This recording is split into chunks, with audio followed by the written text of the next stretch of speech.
สบายดีพบกันปกติตามเคยกับช่องคำเดียนแชนแนลช่องนี้รวมสาระความบันเทิงแต่งเองของเองไปตามสภาพการบ้านเมืองไปตามสถานการณ์ความเป็นจริงของสังคมฝากเป็นกำลังใจกดไลค์กด Subscribe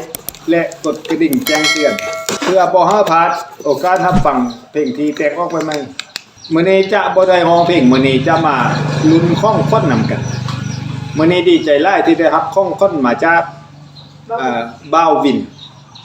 เพราะว่าระยะผ่านมาได้เขียนเพลงหนึ่งครับเพิ่นเพลงนั้นมีชื่อว่าบ่าววินใจบุญผู้ใดบ่ทันได้ฟังก็เข้าไปฟัง YouTube เบิ่งเด้อว่าจะม่วนส่ำใดพอดีเพลงนี้ได้ฮอตได้ทั้งเพิ่นได้ฟังแล้วเพิ่นก็ว่าดีใจหลายแล้วเพิ่นได้ส่งของค่อนเล็กๆน้อยๆมาให้มื้อนี้จะมีหยังแน่แล้วพวกเขาจะได้มาลุ้นแล้วก็แกะกล้องนำกันว่าของค่อนบ่าววินส่งมาให้นั้นมีหยังแน่เป็นอะไรไปติดตามลุ้นนำกันเลยเอาเฮามาลุ้นนำกันว่าเครื่องนี้ก็มาฮอตแล้วอยู่ในสภาพปกติบ่มีหยังเปลี่ยนแปลงเนาะเอาเราลองเบิ่งทางข้างเนาะด้านข้างนี้แล้วก็เบิ่งรอบทางข้างหลายๆข้างที่ว่าเครื่องนี้ปกติเบิ่งทางก้นได้มาเด้ดูก็ยืนอ้าวรุ่นพี่น้องลุ้นนำกันเบิ่งเด้อว่าจะมีหยังแด่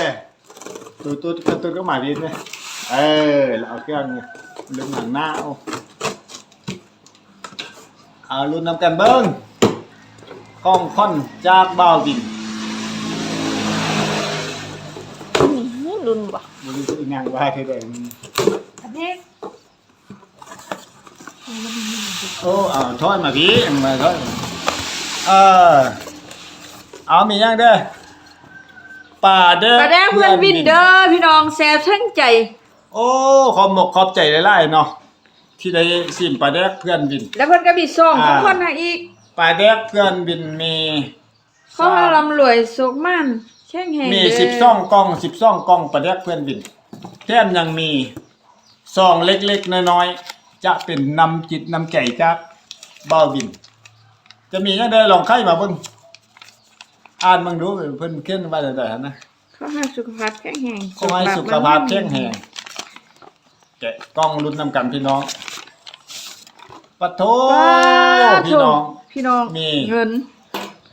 งินส่งมาให้100,000 200,000 300,000 400,000 500,000พี่น้องเบอร์50,000มี10เบอร์500,000กีบของค่อนจับบ่าววินพร้อมนำปลาแดกเก็ด1มี12กล่องเอากล่องข้อนี้ถือว่าจะได้น้อยได้หลายก็แสดงความขอบอกขอบใจนำบ่าววินได้หลายเด้อที่ว่าได้ตอบสนองให้ที่ว่าได้แต่งเพลงให้เพิ่นเนาะเพลงนั้นมีชื่อว่าบ่าววินใจบุญผู้ใดบ่ทันได้ฟังก็เข้าไปฟังช่อง YouTube เบิ่งเด้อเอาขอบอกขอบใจหลายๆเด้อบ่าววินเด้อได้ครับของค่อนมาซื้อกับผมกาแฟซื้อยากินจำนวน500,000กิฟต์ขอบใจหลายๆเอาท้ายนี้ขอบขอบใจแล้วก็ผู้ใดที่เข้ามาเบิ่งมาติดตามแล้วก็ขออวยใส่ให้พรพิเศษให้บ่าววินจงมีสุขภาพแข็งแรงเอาหั่นมั่นยืนปรารถนาสิ่งใดขอให้ได้สิ่งนั้นขอให้ประสบผลสำเร็จในหน้าที่การงานโดยเฉพาะแม่นการค้าการขายให้ลำรวยๆหุ่งเฮืองเจริญก้าวหน้าไปเด้อขอบใจหลายๆครับ